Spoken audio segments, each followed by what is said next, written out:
Halo, bertemu lagi dengan saya Dian dalam Segara TV Bermain Itu Berbagi. Hari ini saya akan mengulas dan menjelaskan bagaimana cara bermain Don't Wake Daddy dari Hasbro.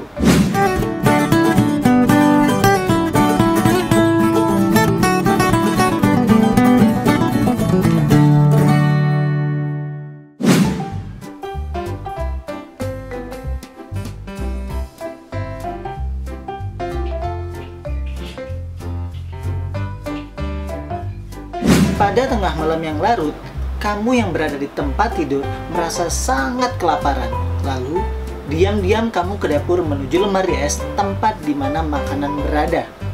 Tapi, kamu harus hati-hati dan waspada.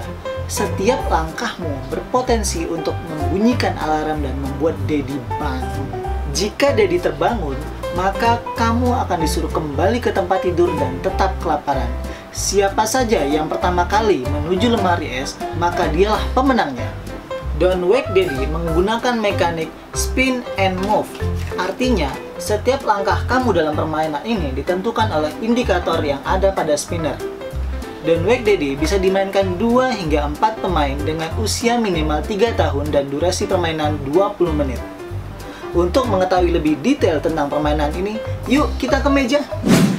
Board game Don't Wake Daddy memiliki komponen sebagai berikut.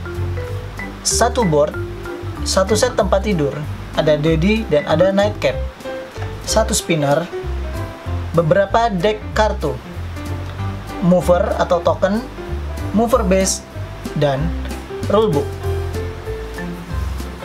Untuk setup, letakkan papan permainan di tengah para pemain. Inilah rute kita dari tempat tidur menuju ke lemari es. Letakkan Daddy beserta 1 set tempat tidur di tengah area permainan yang bisa dijangkau oleh semua pemain. Lalu, pasang nightcap ke kepala Daddy. Lalu, baringkan Daddy ke tempat tidur dengan cara menekan badannya ke tempat tidur. Selanjutnya, bagikan mover card ke tiap-tiap pemain. Lalu, bagikan juga mover base sebagai stand untuk berdirinya mover card. Lalu, letakkan tiap mover card di masing-masing tempat tidur sebagai simbol garis start. Kocok dan bagikan 16 kartu gambar secara merata ke semua pemain. Taruh kartu gambar secara terbuka di depan masing-masing pemain. Jika kita main bertiga, kembalikan sisa kartu yang tidak terpakai ke dalam box. Permainan pun siap dimulai. Pemain dengan usia termuda akan memulai gilirannya terlebih dahulu. Pada setiap giliran, pemain akan memutar spinner untuk menentukan langkah pemain. Jika hasil putaran menunjuk ke indikator warna, maka gerakan mover pemain ke warna tersebut dengan jarak yang paling dekat. Pada contoh kasus ini, spinner menunjukkan ke arah kuning. Maka pemain hijau akan bergerak menuju ke space yang berwarna kuning terdekat. Yang paling dekat adalah yang warna kuning ini.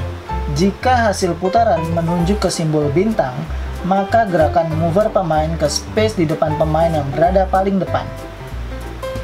Pada contoh kasus ini, misal si pemain kuning mendapatkan simbol bintang, maka dia akan bergerak ke pemain yang paling depan. Dalam kasus ini, pemain paling depan adalah pemain warna hijau di space warna kuning.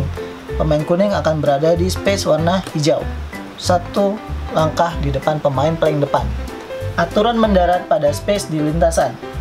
Jika pemain mendarat di area space yang berwarna tanpa memiliki gambar, maka kamu aman.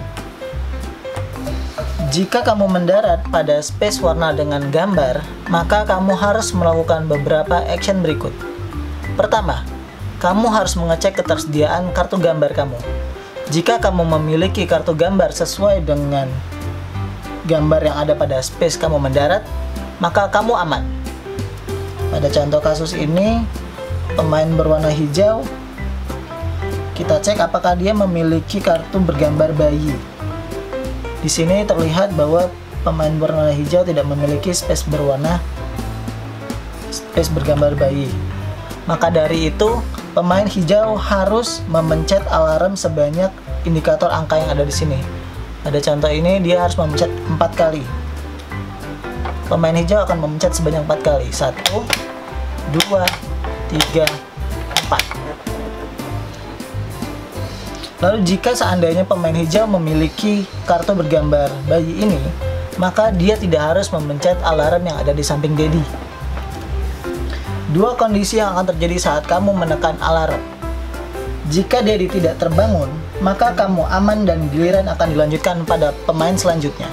Kondisi kedua, jika Daddy terbangun dari tidurnya, maka kamu sebagai pemain yang membuat Daddy terbangun akan kembali ke tempat tidur. Lalu, kamu akan mengambil kartu yang menjadi penyebab kamu kembali ke tempat tidur, yaitu kartu bayi yang dimiliki oleh pemain berwarna kuning. Maka akan diberikan kartu ini ke pemain berwarna hijau. Jadi sekarang pemain berwarna hijau memiliki 5 kartu. Daddy pun dikembalikan ke set awal, yakni dibaringkan ke tempat tidur. Giliran pun dilanjutkan ke pemain selanjutnya. Para pemain akan saling berlomba untuk lebih dulu sampai ke lemari es. Jika ada salah satu pemain yang berhasil mencapai lebih dulu lemari es, maka permainan akan berakhir dan pemain ini adalah pemenangnya. Terima kasih telah menonton. Jangan lupa untuk di like, komen, dan subscribe video ini. Segara TV, bermain itu berbagi.